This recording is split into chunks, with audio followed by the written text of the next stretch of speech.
नमस्कार मित्रांनो, पुन्हा एकदा स्वागत आहे तुमचं लर्न विथ पवन या शैक्षणिक युट्यूब चॅनलवर। या व्हिडिओच्या माध्यमातून आपण जाणून घेणार आहोत सरपंच म्हणजे कोण असतो व सरपंच होण्यासाठी पात्रता काय लागत असते, तसेच सरपंचाच्या जबाबदाऱ्या व कामकाज काय असतात। मित्रांनो, जसा एका देशाचा प्रमुख हा प्रधानमंत्री असतो, तसाच एका गावाचा प्रमुख हा सरपंच मानला जातो। तो ग्रामपंचायतीचा अध्यक्ष असतो आणि थेट जनतेतून निवडून येतो। त्याचा कार्यकाल हा 5 वर्षाचा असून सरपंचाचा मेन उद्देश म्हणजेच गावच्या सर्वांगीण विकासासाठी काम करणे होय। जरीही तो गावचा नेता असला तरी त्याआधी तो एक लोकसेवक असतो। सरपंच होण्यासाठी काही मूलभूत अटी आणि पात्रता असतात।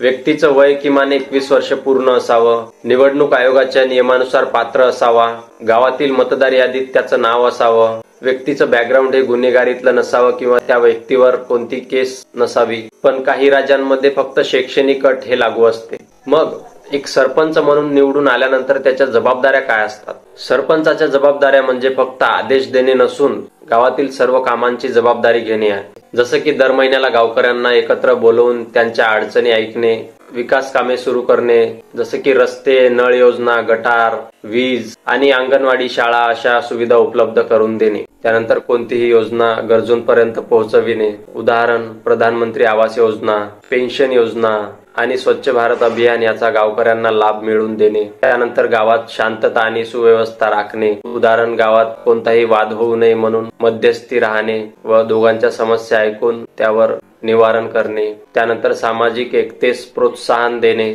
उदाहरण सण, उत्सव, ग्रामजत्रा यामध्ये सर्व धर्म, जाती, पंथ एकत्र असणे। त्यानंतर शासन योजना पोहोचविणे, उदाहरण वंचित गटांसाठी असलेल्या योजनांना योग्य पद्धतीने अंमलात आणणे, गावाचा कारभार योग्य पद्धतीने चालविण्यासाठी प्रशासकीय टीम सोबत काम करणे। गावाचा सरपंच होणं एक सन्मानाची गोष्ट असते, पण त्याच्या अंगावर तेवढीच जबाबदारी देखील असते। मित्रांनो, एक चांगला सरपंच म्हणजे जो गावाच्या भल्यासाठी झटतो, सर्वांना बरोबर घेऊन चालतो आणि कोणताही भेदभाव न करता सर्वांची समान सेवा करतो। हे होती सरपंचाचे काम आणि जबाबदाऱ्यांबद्दलची माहिती। पण एक सरपंच काय अधिकार वापरतो, त्याला किती मानधन मिळते आणि त्याच्या कामाचे मोजमाप कसे केले जाते हे आपण पुढच्या भागात बघूया। तोपर्यंत व्हिडिओ आवडला असेल तर लाईक करा, सबस्क्राईब करा। धन्यवाद।